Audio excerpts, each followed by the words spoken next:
team lost a little bit of focus in this one. And is that going to be the theme for this team this year? Because they're overwhelming opponents at this point. It just seems like, hey, can we get to the playoffs already?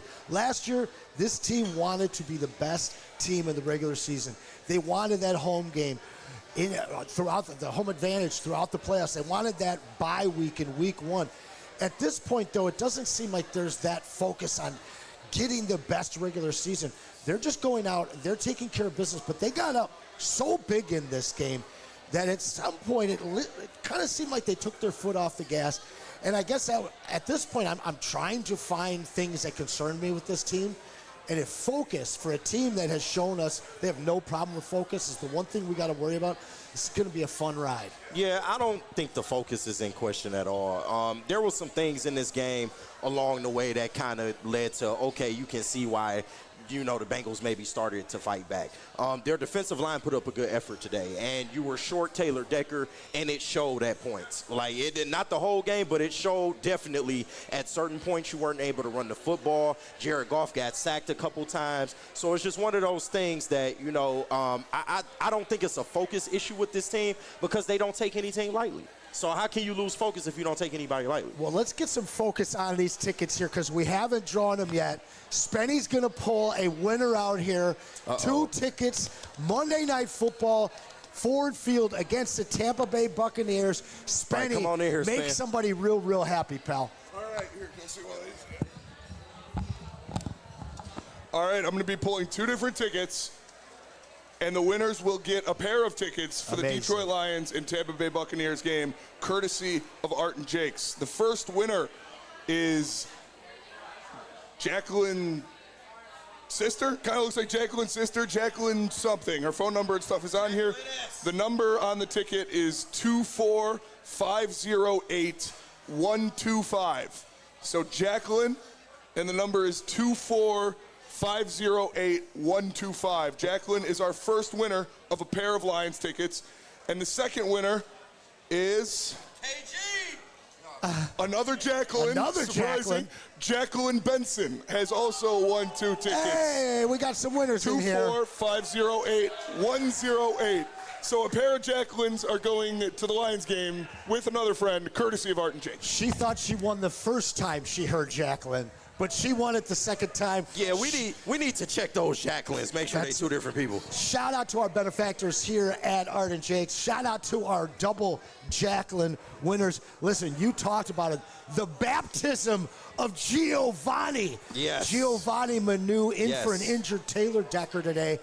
What were your thoughts on the second-year project? I thought that, you know, I didn't think he played the worst game. There's definitely some areas of improvement, and that's something that you only going to get with repetition. That's something that you only going to get in true game action. But overall, for a total of a whole game, I thought he did pretty well. Once again, the biggest thing with him is probably his footwork. I think that's the biggest thing that he needs to work on, because we all know the size is why they drafted him. 6'8", over 300 pounds. Guy is real strong. I feel like his hand technique is good, but in terms of footwork, he just has to work on that. But that's something that's going to come over time. Yeah, and the Lions had come through the last 3 weeks without giving up a sack.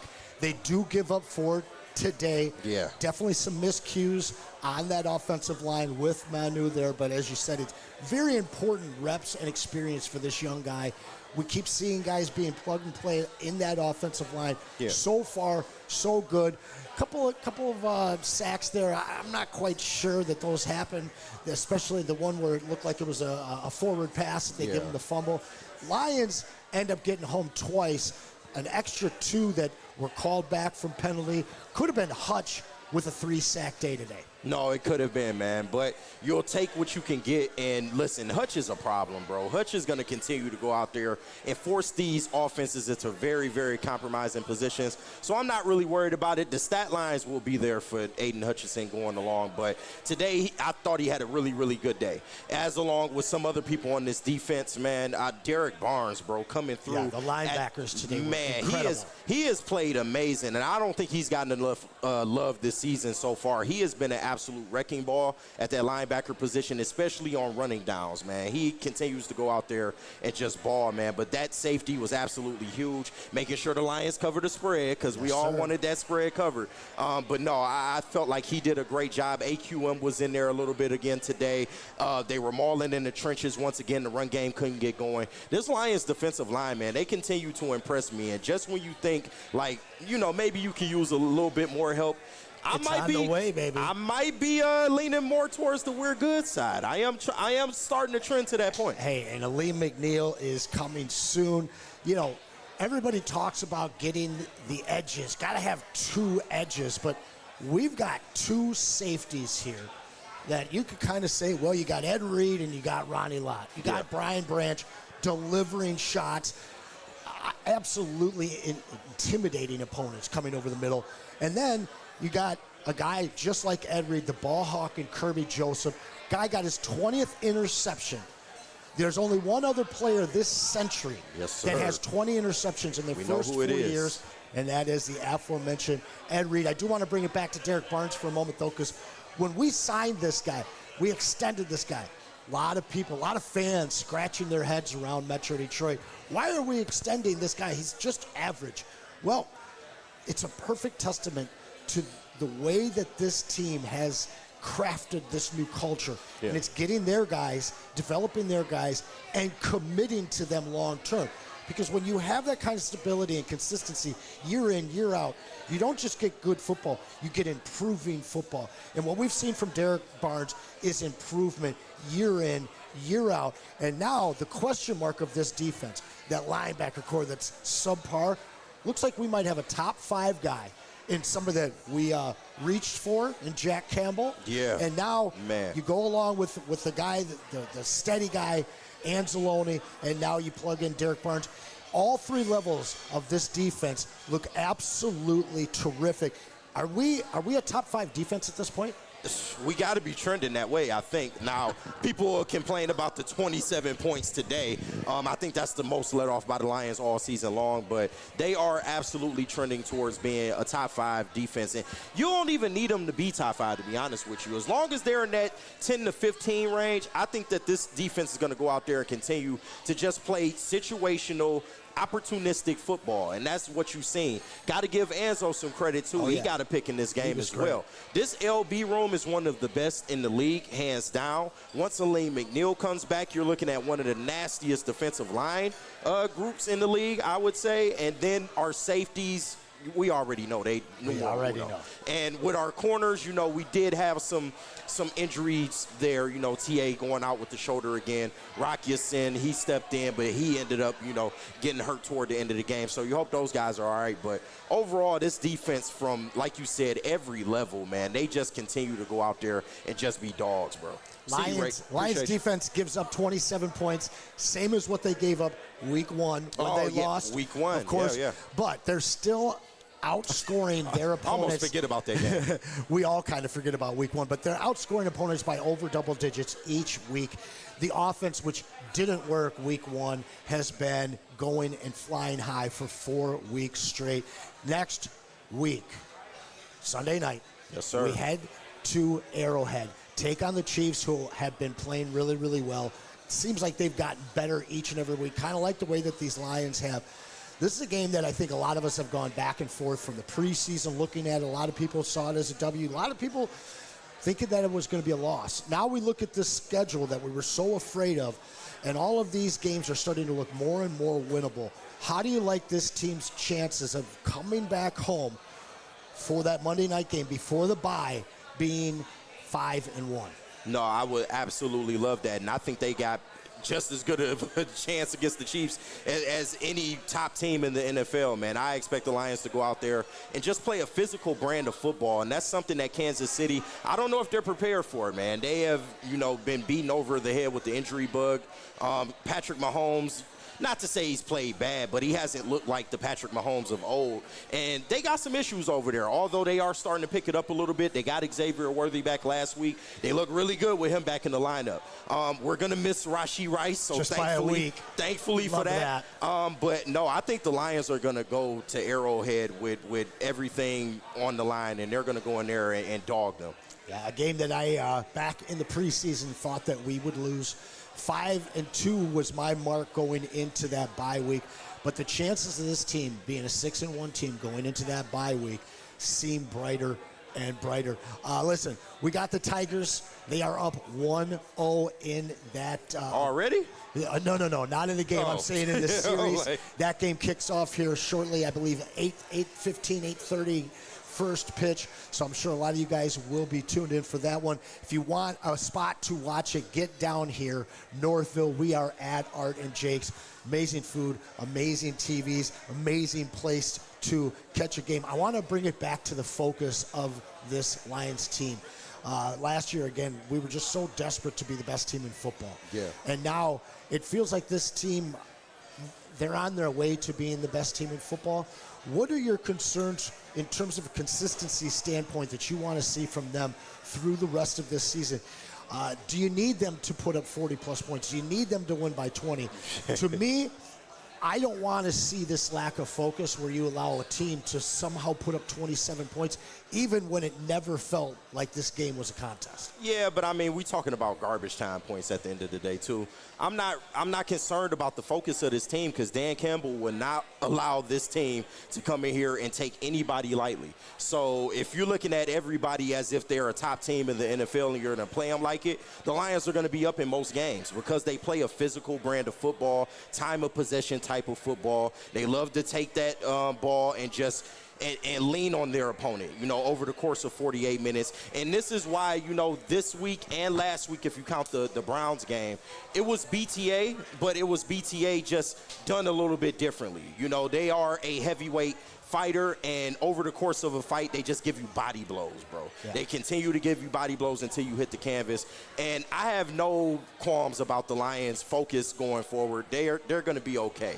Now, mistakes during the game, I think is more of a concern because you don't want penalties, you don't want turnovers, you don't want silly stuff like that. So I think as long as they can contain that, they're going to be just fine. Speaking of heavyweights, shout out to Easy and Spencer holding it down for the watch party today.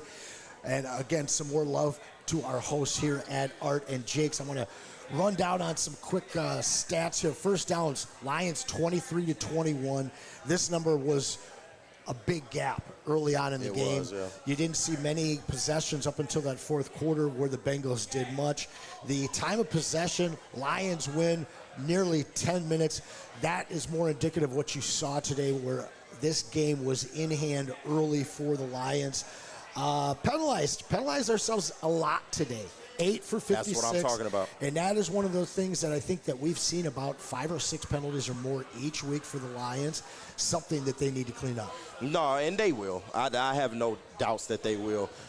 Games like this, I mean, when you get up early, things can get out of hand sometimes. We did see TA, with a holding penalty. He needs to improve that. I will say that as far as penalties go, he needs to improve that, but I thought he played a good game today. He almost had his first interception. It seems like we always saying he almost got his first pick in at least the last 3 to 4 games, but that kid's going to be okay. But overall, this Lions team, they know what's at stake. They know, that's something that they got to clean up. And they haven't played perfect football to this point. It's crazy when you think about how good they are now and knowing that they can still hit another gear. Like, we have not seen the best of this Lions team. The best that we've seen them is in Baltimore so far, and I don't even think that was their best game. Yeah, it seems like they're adjusting right now. They're not playing anywhere near their peak on either side of the ball, but it's pick your poison on offense. I mean, you can put in a 3-touchdown parlay almost every week and hit pay dirt with this team. Speaking of which, how many catches does Isaac Tesla have now? 3 on the season. He's got 4 and 3 touchdowns, correct? Yes. 3 touchdowns. This guy, we're just scratching the surface, like you said, of the ceiling of both the offense and defense. But when it comes to Tesla, gosh, how good can this kid be? I think he is your He's your wide receiver 3 of the future for sure, but I don't know, man. His skill set is just something that the Lions absolutely could utilize more. I feel like tall, big body with speed. He has that wiggle, white boy wiggle, as T-Foss like to say. And man, his hands is unbelievable, bro. He does not drop passes. And for this kid to come in and just already be lighting it up like this, I think that speaks to, one, Brad Holmes and his drafting ability, bro. He just has the foresight that is just unbelievable, bro. And he's brought a lot to this team just by drafting well. And Isaac TeSlaa going forward, bro, he's going to be a focal point of this offense. It's not going to come all right away because this kid does do a good job of blocking. That's how you get on the field. That's how you get the reps and being able to go out there and catch footballs. But for right now, I think he's right in line with where he needs to be. Does he help you forget about the one catch for 9 yards that cost about $28 million today? Here you go with that. Jamison Williams. Here you listen, go with that, this guy man. gets extended. Come on. And he's really only had one big game so far. We got to have some kind of controversy. Got to get the super chat going a little bit. This guy shows up in the stats sheet today with one target. All we talked about last week was how it seemed like we were scheming the ball deep to J-Mo over and over and over again. And it seemed like we could have put up a lot more points if we would have done what we did today.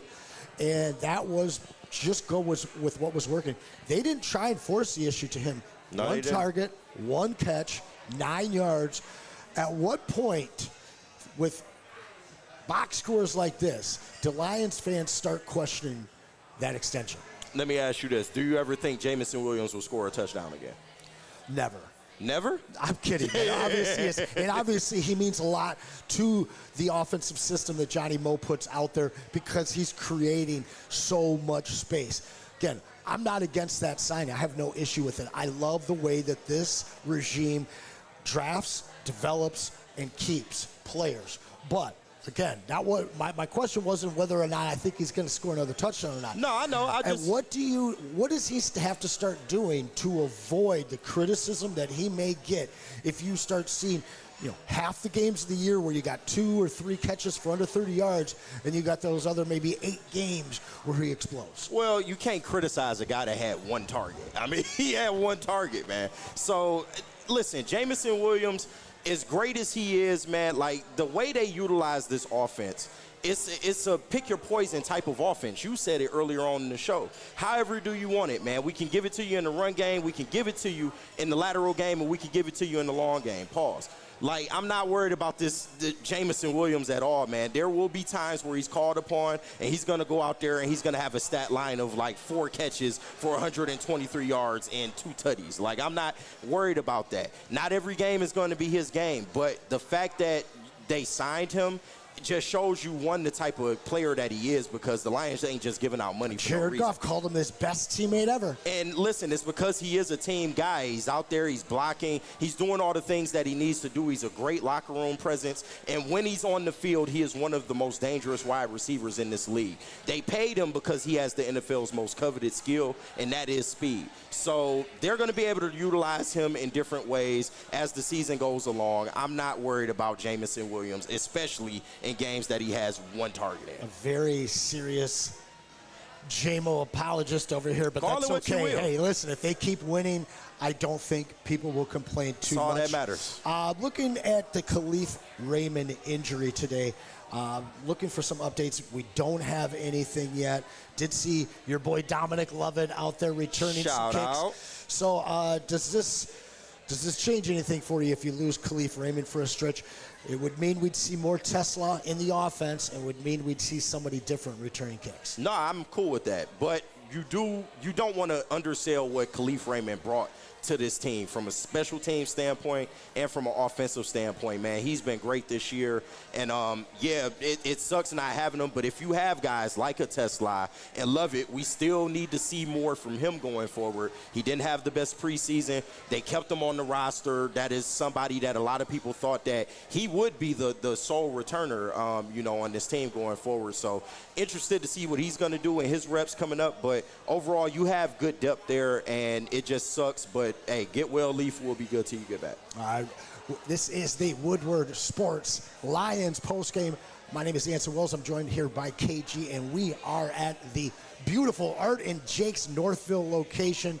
We will be here at the first away game, or we'll be at an Art and Jake's location, first away game of each month, again, next week.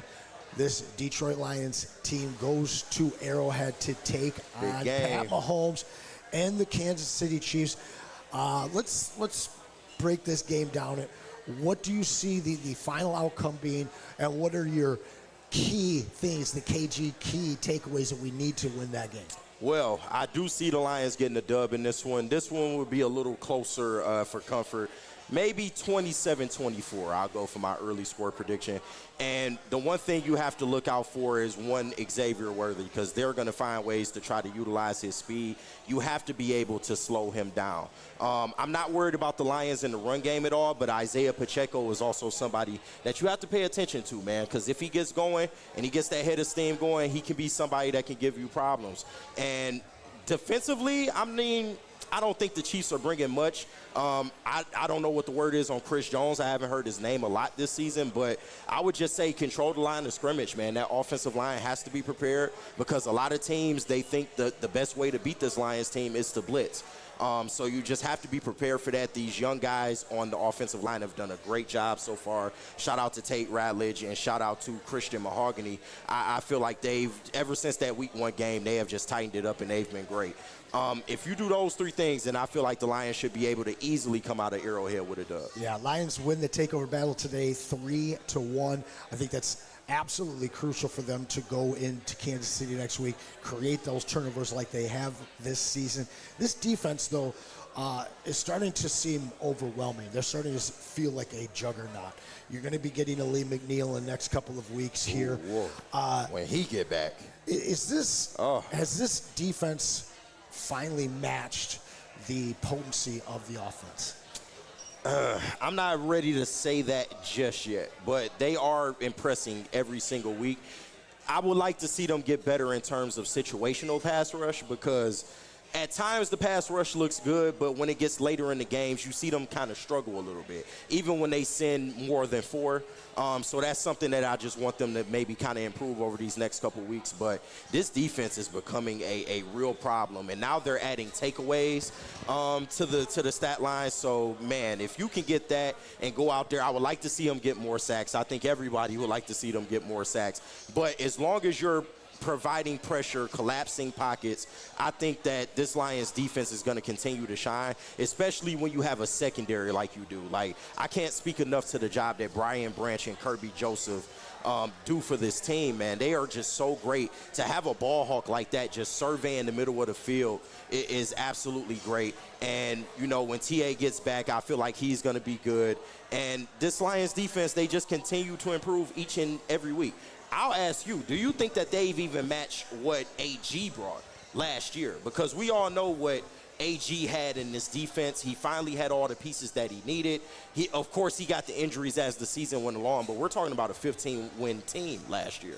And that looked damn good through about 7 or 8 weeks of football. The defense right now feels just like what we were seeing right before the injuries happened, but it seems more cohesive.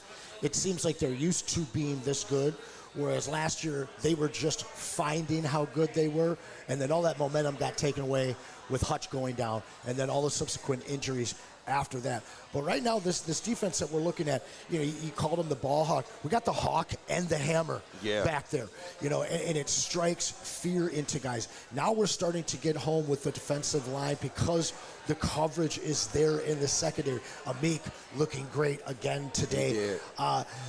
He got cooked on one play, though, I will say that. Listen, that's going to happen. He got cooked by the best, man. And he is the best out there. Aside from Amon-Ra, I'm still going to give that to him overall. I think Amon-Ra is the best wide receiver in the game. But you did see Chase get a little loose today. Jamar Chase has a big second half, and that is something that this team has to address, staying focused on a guy like Xavier Worthy for 60 minutes. Yeah, but Xavier Worthy isn't Jamar Chase. No, either. but he got that speed, though. And for the Bengals today, that was their only option because Jake Browning was fighting for his life like an R. Kelly interview. Like, he was back there, and he was under duress the whole game. He was not comfortable. Like an R. Kelly interview. Yeah, I'm trying to tell you, I'm fighting for my life. No, like, he was up there, man, like, literally. And give him credit, he was able to make some passes down the field. But like I said, once again, in garbage time, you don't really worry about stuff like that. Could it have been a little cleaner down the stretch?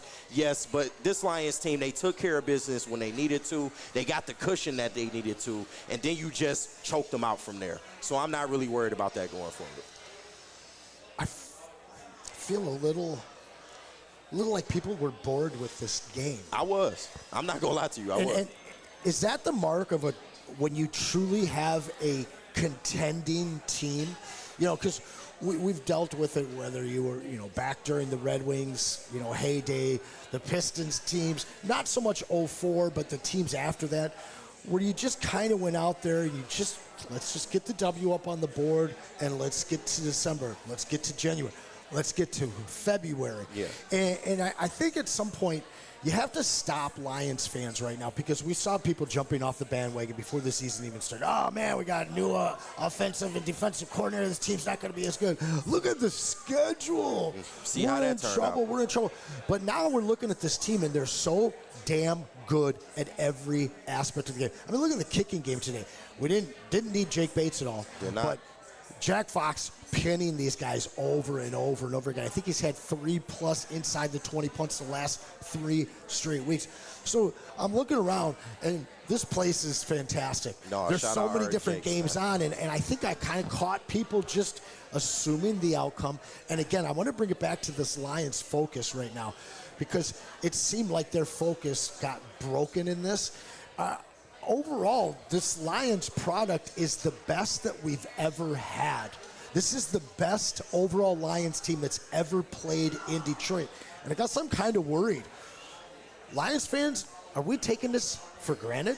I wouldn't say take it for granted, but I just hold this team to a different standard at this point. The Lions don't go out here and lose games to teams like this. They don't drop games to the Bengals. Not anymore. A couple of years ago, we go to Carolina and get it handed back to us. I mean, that's true, but they were still learning. They were still building. Light years apart, these two teams. And it's funny that you brought up that year, because that is the year that they flipped the switch, and ever since then, we're looking at a team that hasn't lost back-to-back games in almost 3 years now, we're talking. That is insane. That is, you know how hard that is to do in the NFL. This team is a team that, once again, they don't go out and drop games to a Titans or a Bengals or a Browns. They go out there and they do what we expect them to do. So in games like this, yeah, you get a little bored. Like, we get up for games like Baltimore, because Baltimore has kicked our ass for God knows how long, and we really wanted to see the Lions go on the road and get a dub like that. You'll see us rise up for games like that. Next week, the same thing. We want to beat Patrick Mahomes face into the ground, because he's labeled as the best of this generation. So, we'll get up for a game like that. But I wouldn't say take it for granted. I just think we know where this team is by now. And if you're a fan, you should act accordingly. Like, the regular season is a formality at this point. It's all about getting to the playoffs, staying healthy, and winning in the playoffs. That's it. We've been talking about who the best wide receiver in the NFL has been, especially the last week that's been heating up. Jamar Chase today goes 110, 2 touchdowns. Amon-Ra on the other side, 8 for 100. Yes. Doesn't get into the end zone. Quiet 100 Need to. Always moving the chains on third down. The debate gets a little bit more interesting this week, because we have a Jamar Chase sighting. Where are you at? Have you changed it all this week? Who's the best wide receiver in the NFL? Off physical ability, I'll still We're talking about impacting the game overall. Yeah, who are you taking? That's a different argument. No, it's not. Who's the best? Talking all not the guy around, who could jump the highest. I'm saying you get to start a team and you get a guy for the next 10 years. Who's your wide receiver? Well, that's different. That's the question. No, but different situations for different folks. Like the Bengals, they need a Jamar Chase. They need somebody that's a high flyer, a highlight reel, somebody that could go up and put up touchdowns in bunches. For the Lions and what Amon-Ra St. Brown brings all around, he's a better fit for us. So, I mean, I hate this argument because people try to downplay Jamar Chase. He is a damn good receiver. Like, literally, I would still label him. I'm not downplaying. I would label him number one. I think people downplay all of the things that Amon-Ra St. Brown does, and you say that Cincinnati needs a high-flying, athletic guy. I think every team out there needs an Amon-Ra St. Brown. I want to talk about the running game. Last week, Monty disappears. He did. This week, 18 carries to the tune of 65 and a touch. Jameer takes the back seat. He gets 12 for 54. Pick your poison. It doesn't matter. One game, they'll both go off. One game, it'll be the other. It doesn't matter. The running game seems to be infallible, whether it's one or both. No, and it took a while in this one, man. But I wasn't worried. Like you said, Monty pretty much got the bulk of the load today, and that was to be expected. One, because Gibbs just went off last week, and I know with Monty having a game like he had last week, he was going to want to get out there today and get out there and make plays. Two, because it was a homecoming game, and he was playing for something. Of course, his his little brother that was in a car accident. His sister. His sister. Yep. Shout out to Monty's sister. Was in a car accident. This is the first time that she was able to see him play live, so he had that going for him. And he went out there, and over the course of the game, it started off kind of rocky, but just in that third quarter, man, he got to going, and then it was just the same Monty that you always knew. And he also had a touchdown pass in this one as well. So QB3 maybe on this team. I love my boy Monty. But no, this running attack is one of the best in all of football. It is the heart and soul of this Lions team. And as long as they can go out there and at least one of these backs go out there and has a good game, then the Lions are in a better position for that offensively. But if both are going, watch the hell out. Well, I do have to apologize to everybody at home. Her headset is quite camouflaged right now. Hailey is joining us here. Shout out. First time joining us for a post-game show. What do you think about our Detroit Lions, Hailey? I was going to ask this in the beginning. Like, as good as the Lions' defense is, does it not concern you at all that the Bengals put up 24 points on them? This game was not as close as the score indicates. If you watch this from the first quarter to the fourth quarter, you wouldn't be concerned about the Lions giving up those garbage time. I don't think that's what she's asking, though, because to me, I am a little bit concerned. If they had stayed focused and this game had been in contention, I don't believe that the defense loses focus and allows some of those scores. But once again, defensively, you had some injuries there. TA goes out with the shoulder. Rock Ya-Sin, he was dealing with something. I don't know what it was, but he came out the game a couple times. When you add all of that in and consider that, okay, it's late in the game, we've got a double-digit lead, damn near 20-point lead on this team. I'm not really concerned. If I'm a fan watching at home, I'm not concerned. I'm not. But again, this kind of harkens back to what I was talking about. We get up, I'm watching other games, not paying attention, lost my focus, and that's really what it felt like with this Detroit Lions team because they dominated defensively through that first half, aside from the very last possession where they get that field goal before the end of the half. Then the third quarter, we pretty much dominate again. It was right towards the end into that fourth quarter where it just kind of seemed like everybody was out there partying. Hold on. Same thing that we were doing here at our James. Did they lose focus on that safety, the Derrick Barnes safety? No, and that's what I loved is when it got kind of close, they got back to task, and I think that Hailey has a great question there. No, for sure. Does that lack of focus in the fourth quarter concern you at all? Because that's something that we can't afford next week in Kansas City. For sure, and I think this Lions team knows that, but plays like that safety late in the game to pretty much ice the game was already iced, but to add a little bit more and make sure that we covered that spread, that just goes to show you, like, this team is going to go out there and play all 48 minutes. I don't think they take plays off. To insinuate that they're losing focus late in games is to insinuate that they take plays off. I don't think that they do that. So, once again, until proven otherwise, I'm not worried about this Lions team giving up two garbage time touchdowns. Well, see, I'm not worried about it, much like I wasn't worried about the offensive line after week one. I knew they'd fix it. And I do think that Hailey has a point here. Yeah. Because I was noticing it myself. They're going to address that. Oh, yeah. All 60 minutes from both sides of the ball. And you get that opportunity. Just kind of like last week. I felt like they were taking those shots downfield because they were toying with the Browns, and they wanted to try some new things. This game, it got away from the Bengals so early that I think, again, Lions kind of lost focus. I think that that's something that they'll talk about this week, and I think that they will get better so that if they do get that early lead in Kansas City next week, they're not going to choke it away just by losing focus. Let's go back to Hailey. Give us some more insight from you, what you saw in today's game, or what you think legendary. Happens next week against Mahomes and the Chiefs. Well, I do think next week will be obviously tougher competition. Of course. That'll be just a really good matchup between the two, especially in Jared Goff and Patrick Mahomes. And I think, as I said previously, like, oh, maybe it's concerning the defense, but I mean, Lions defense is good. It's aggressive. You got Hutch, you got Muhammad. Can't wait to see Aleem McNeil come back. Oh, yeah. Like, literally the best interior pass rusher. But that offensive line, I think, still needs some work. So then when you're going up against Kansas City, I wonder what specifically needs to make some changes in that O-line. Well, we need some health for Decker. Yeah, you need to get Taylor Decker back. That's the biggest improvement for this Lions offensive line, is just getting your guy back. And I think that we take Taylor Decker for granted. You talk about players that we take for granted. Taylor Decker is somebody that, you know, we have criticized at times. Sometimes he goes out there. He doesn't have his best game, but what he has been to this Lions offensive line, not only through the Dan Campbell era, but even dating back to the Patricia era, man, he has been great. And I can't wait to get him back because Jared Goff's blind side is absolutely vital.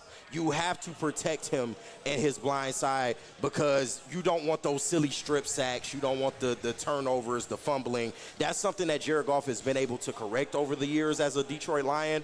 But if you give up that blind side, man, that just makes things that much harder for him. So getting Taylor Decker back would be huge. And you get that back, I'm not really worried about this line. These young guys continue to impress me week after week after week. And, yeah, I think we're sitting pretty good right now. The more reps, the better for this young offensive line. We are here at Art and Jake's Northville. Next month, we will be at our next Art and Jake's location. November 9th, we'll be at Shelby for the Detroit Lions contest there. So make sure you come out to Shelby November 9th. Join us at Art and Jake's. Let's talk about that Monday night game because we go to Kansas City, obviously, this weekend, but then after a couple weeks away, we come back home hosting a very hot Tampa Bay Bucks team, a team that's kind of had our number, a team that's been very, very close contests with the Lions. I think Ford Field is going to be rocking and ready. Yeah. The likelihood of this team going into the bye week at 6-1, feeling really, really damn good. No, and I think I said this last week. The Bucks look like the biggest challenge in that 7-game stretch before the bye, because we all made a lot about not Pat Mahomes. No. But we all made a lot about the AFC gauntlet, when we got the schedules. Oh, wow, how are the Lions going to go from Baltimore to Cincy and then to Kansas City?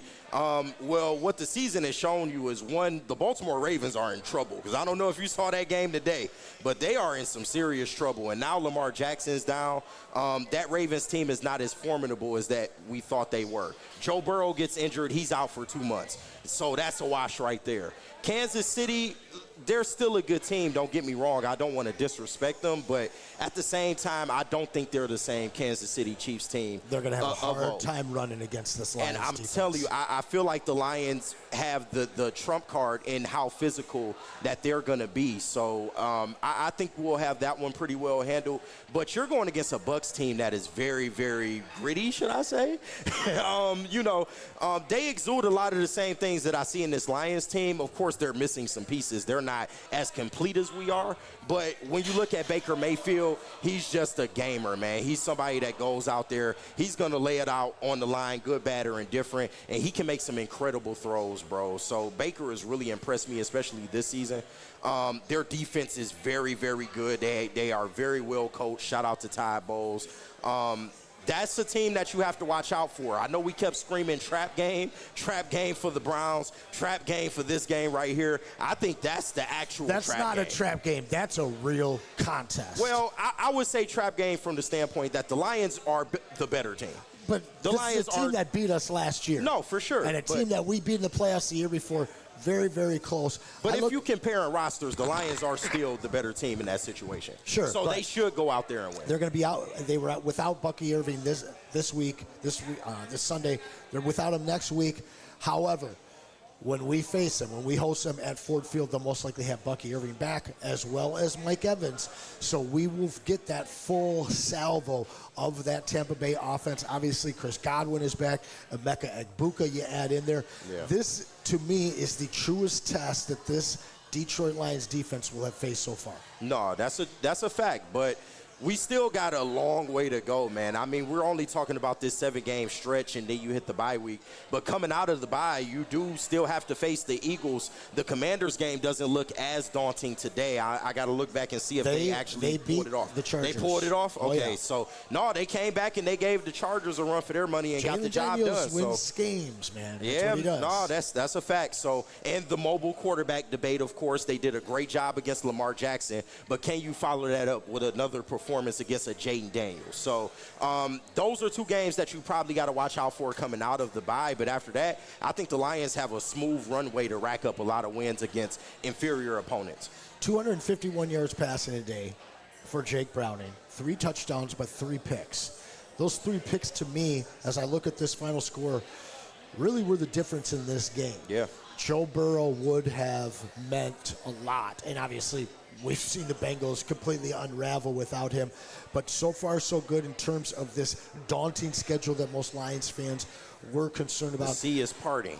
The Red Sea is parting for the Lions. It truly is. Now, when we get back from Monday night, we get that bye week right after that. Then it's week 9, Ford Field, hosting the Vikings. Hey, I like to say I was right last year about this team. I'm gonna claim it right now. Looks like I'm really wrong about the Vikings. They won today. They won this morning, but I'm going to tell you right now, Kevin Stefanski should not have been taking those timeouts. Should have put the onus. You mean Kevin O'Connell?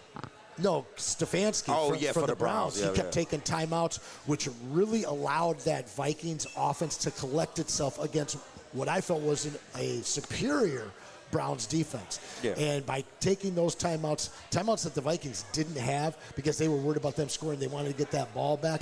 Big mistake there. I thought the Vikings definitely should have lost that game, but really looks like the Vikings going to be 2 easy wins this year. Yeah, man, I'm not worried about the Vikings at all. Defensively, you still have to kind of game plan for them. I don't want to sleep on how good they are defensively, but offensively, come on now, they are a challenge. You got Carson Wentz in there. They don't seem to either trust JJ, or I don't know what that situation is, because I think he's healthy at this point. Maybe I could be wrong on that, but either way, the Lions should handle the Vikings like pretty well. They are arguably the worst team in the division. So and they are underway in Seattle, bottom of the first, no score. Scuba allows a first base runner on in game 2. Tigers watch party? Game 2, that's right. Listen, I don't know where you're at with concerns about this team. It doesn't seem like there are too many. Yeah, I don't have a lot. If you got to find one, because it's all been daisies and roses so far. Obviously, we allow some garbage time points, but to your point, never felt like this was out of control, never felt like it was in question, never was worried. If you got to pick something out for this team that worries you, what is it? Their struggle to run the ball the last couple weeks to begin games, I think that's something that they need to look at. If they can get the run game going early, then you truly see how dynamic this Lions offense can be, because it's all predicated off of that play action pass. And once you get that running game going and you have to, that secondary has to crash down in order to account for the run game. That's when you see the explosive plays. That's when you see even the trick plays from Johnny Mo. That's what I want to see going forward, because these last 2 weeks they have just had a tough time running the football. Now, over the course of the game, they seem to get it together. I mean, Gibbs, 91 yards last week. You had Monty get on the board this week. But going forward, I need both of those backs to be in sync, and by doing that, you need to get them started early. So if that's one concern I would take out of it. I'm not concerned about the run D. The run D was terrific. Again, Jake Browning running for his life, leads the team with 31 yards. P. Ryan, 27, another 27 for Chase Brown. We've seen this week in, week out, they're only going to get better with the return of Aleem McNeil. Oh, man, when Aleem comes back, this defensive line takes on a whole new personality. Just think, you'll have Tyleek Williams as a rotational piece on this defensive line, bro. I really, get excited at the thought of that. And Aleem McNeil, Hailey said it, he is your best interior pass rusher. He gives you both, because he's very, very stout in the run game, but he also has great upside in terms of being a pass rusher and getting after the quarterback. Once he comes back, and by all accounts, it looks like he is good to go. You've heard it from him, you've heard it from the coaching staff. They all say, hey, he looks good. He looks like he's going to come, and it's not going to be much of a drop-off. That's what I want to see. And you add that to DJ Reader, you got Hutch that's coming back to form. AQM is doing a great job on that other end, too. I got to give him some love. So far this season, he's done well, and he's kind of proved this coaching staff right when they say that we're good. But no, you add Aleem McNeil to this mix, and it is going to get nasty for some of these offenses that defense has to go against. Tarek Skubal gets Cal Raleigh down, swinging for the first strikeout of the game. Yes, sir. Tigers leading the series 1-0. That is just underway, the bottom of the first. If you want to come out and join us here, Art and Jake's Northville, there is no better place to catch the game. Beers are nice and cold, and the food is amazing. Listen, this game, again, they're doing the work for us. It's hard to do post-games on ass whoopings, bro. It just is. It is. And things have changed so much, because 4 or 5 years ago, I'm doing these post-game shows with Stick, and there was just nothing. There was no bright spots. Yeah. And we'd have to dig and dig to find something. At this point now, we're digging and digging to find problems. Yeah. And I guess with this team right now, you have to go back, and I want to hold a lot of these new money fans to task. I think they need to answer for all the questions and all the concerns and all the accusations they made about this team. They didn't need another edge. They were good so far. Okay, they made the right signings in the secondary. They didn't need to make that big splash trade. They trade up for an unknown white receiver from Hillsdale who's paying dividends. And the smartest man in the room that they keep accusing Brad of being, it continues to pay off. And we're seeing now the most complete team, special teams, offense, defense, coaching, execution that we've ever seen in our great city of Detroit here. At what point do we start calling the receipts in on all of these fans that were ready to jump ship, talking about windows, KG? Well, I think receipts come after the season, respectfully. Of course, we all know, they've kind of proven some doubters wrong up until this point. A lot. We're only, 5 weeks into this thing? There's still a lot of football to be played. So let's cash the receipts in at the end of the year, because one thing about Brad Holmes, he does not forget.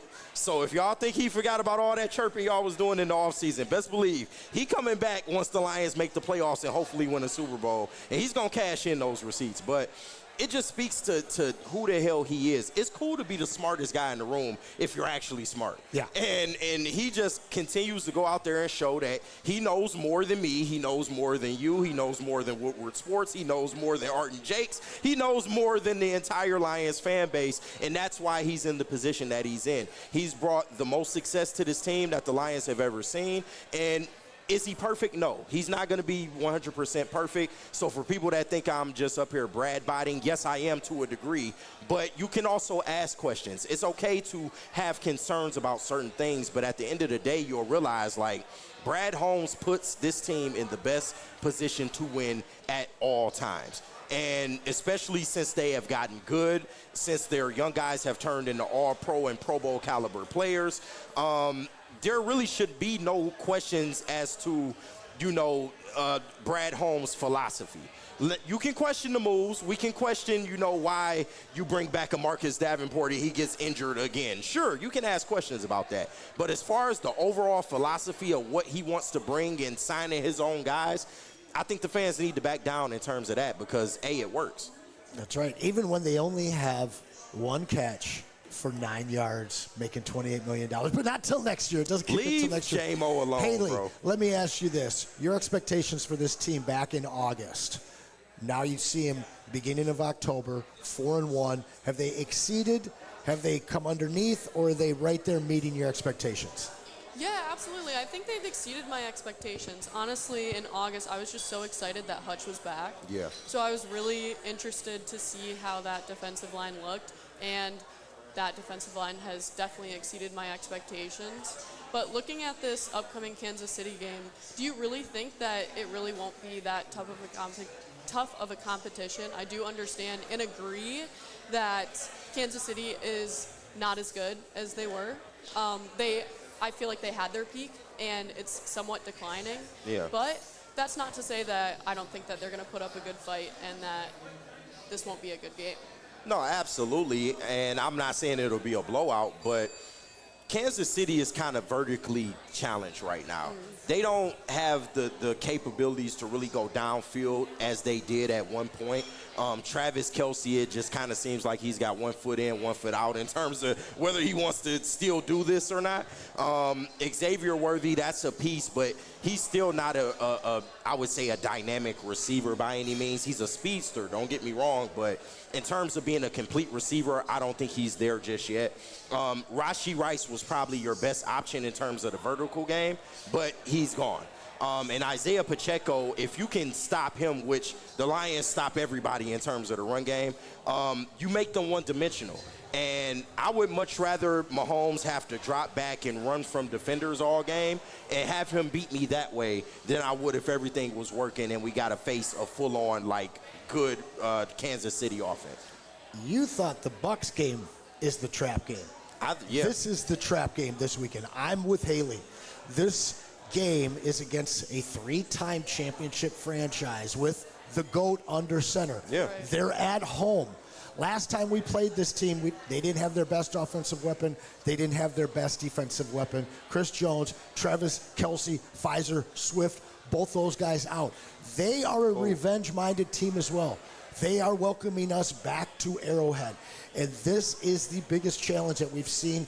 I know, obviously, Green Bay beat us week 1. I'm not worried about Green Bay. That was us finding our stride, knocking the rust off, figuring out who this young offensive line's identity was. But listen, this game is not going to be an easy one. I think Lions fans think about, the preseason victory we had against them and then going a couple years ago to their house, beating them 21-14 in a game that could have gone either way. Now, I told you, beginning of the season, 5-2 going into the bye week. I said that game 1 was the loss. I said that they'd lose this game going to Arrowhead. Now, what I'm watching, I'm not blind. This Tigers, I said watch Cole Keith come up to. Cole Keith, I'm not blind, but as I watch this game, I see how good this Lions team looks right now. We've just sat here ad nauseum talking about how good and dominant they were. But this game does concern me. This is the type of game that can sneak up on you and be that trap game. The game that Lions fans are, for some reason, assuming we're going to win. Maybe because, Kansas City didn't have that good record to start, but now they look like they've caught their stride. You talk about they don't have the downfield weapons. Deontay Thornton, speedster. Hollywood Brown, speedster. Xavier Worthy, speedster. Their run game will be their undoing. And I do believe that their run game is so bad and the Lions are so good that will be the difference maker. But anybody that thinks that this game isn't going to be close, well, I hope you're right. And I hope it's in the Lions' advantage. But I think that this one comes down to the wire, and I share Hailey's concerns. But you think we'll lose this game? That's where I was gonna stop you right got there. him. I think his SOL is showing. Well, listen. I was just I gonna think his say, like, SOL I'm is not gonna showing. lose. I can't just go back on what I said back in August. No, All right? So, I get 5-2 into the bye week. And you guys can crucify me all you like, but listen, there's games that you drop during the regular for season. sure. It's the NFL. No, and credit to you, standing on business. You feel like the Lions will Gotta lose have against some Kansas controversy City. in this show. But you kept bringing up the past. And yes, in the past, the Lions, they only got out of Kansas City with a 1-point victory. And Kansas City went on to win the Super Bowl later on that year. This is a different Lions team. This Lions team is firing on all cylinders at this point. And I just think that the Lions are eye level with a team like the Chiefs. That's why I'm not concerned about this team at all. Though, and on the road. Yes. Do you not think the Lions are a good road team? I think they're a great road team, and I think that they're eye level right now. Again, this team has 3 championships. They were just in a damn Super Bowl. They were. All right? I'd feel a lot better about this game if it were at Ford Field. This game, to me, right now, is kind of a coin toss on the road. And I don't, I'm not going to sweat you for that because, once again, I feel like they will win, but it will be a close game. You know the chat's sweating me. No, yeah, oh, yeah, you know that. Your SOL showing. It's okay, man. But listen, man, this Lions team is prepared for whoever they line up against. I heard these same whispers about the Ravens and Lamar Jackson and, he's going to do this, he's going to do that. And what we got is an ass whooping of epic proportions, Who'd bro. you pick last week? Who'd I pick last week? The Ravens-Kansas City game. Who'd you pick? Oh, I picked the Ravens. So I you did. sleeping on the Chiefs, then, is what you're saying. No, well, the Chiefs had to prove it as well. Let's not act like they didn't start 1-2 coming Fair. out the gate. They got a good dub last week. You give them that. They have to face a good Jacksonville team. Crazy I'm saying that. A good Jacksonville team tomorrow night on Monday Night Football. They're not good. At least for right now, They're they're not good. good. They might not They're be not good later good, on. They're KG. good for right now. But that's a challenge for them, though, because they can't come in and sleep on a team like that. But when I just look at the Lions roster construction, their makeup, they are absolutely eye level with a team like the Chiefs, and I think they're better in some aspects. Of course, you have to account for Patrick Mahomes just being Patrick Mahomes, being the GOAT, being able to make plays off script. That is his bread and butter, and that is something that the Lions absolutely have to worry about. But the way Kelvin Shepard is calling this defense, bro. You love him. Man, and listen, we get all the jokes. I'm Kelvin Shepard, ha, ha, ha. But no, like, K-Shep, bro, like, he is, I want to almost say he's better than AG. Out of zone today. Yeah, it was Not much man. But why and would it really you? seemed like it confused Jake Browning a lot in the first 3 quarters. No, but why would you, like, Denver beat them last week and they won with a 3-man rush. My thing is, it's the difference. It's the change-up. It's the variance. It's going with what works and being flexible. I felt both our offensive and defensive minds last year in AG and Ben were stubborn. And I feel like Johnny Moe and your boy KD or KS, they're both flexible. They're fluid. They're like water. The list is fluid. I would agree. In a lot of ways, and you've even heard it from some of the players, man, just speak to how they give the players freedom. And not to say that AG and Ben didn't, but in terms of, like, play calling, I just feel like that they do a better job of going with what works instead of trying to force this because it's my scheme or because, listen, I have Monty for this amount of carries and Gibbs for this amount of carries. I have to make sure they get their Whatever touches. works, though. No, this is what you saw. Like last week, Gibbs was the hotter hand. You rolled Gibbs. This week, Monty was the hotter hand, and they planned for him to be that, and they rolled that throughout the game. And next week, your boy J-Mo has 5 for 180 and 2 touches. Oh, yeah, and then I'll be right here looking at you. You know, and you look at it, hey, one or the other is going to happen. Either he's going to have a game or Sam Laporta is going to have 5 for 92 and a touchdown. Yeah. Pick your poison, man. This team is so deep, and they are so dangerous. Lions go to 4-1 with a 37-24 road victory in Cincinnati. This is the Woodward Lions postgame. KG, my name is Anson Wells. We are live here, Northville, Art and Jake's. We're going to cut this one short, though, because the Tigers have runners at second and third. Please bring Top them of the across. second here, game 2 playoffs here.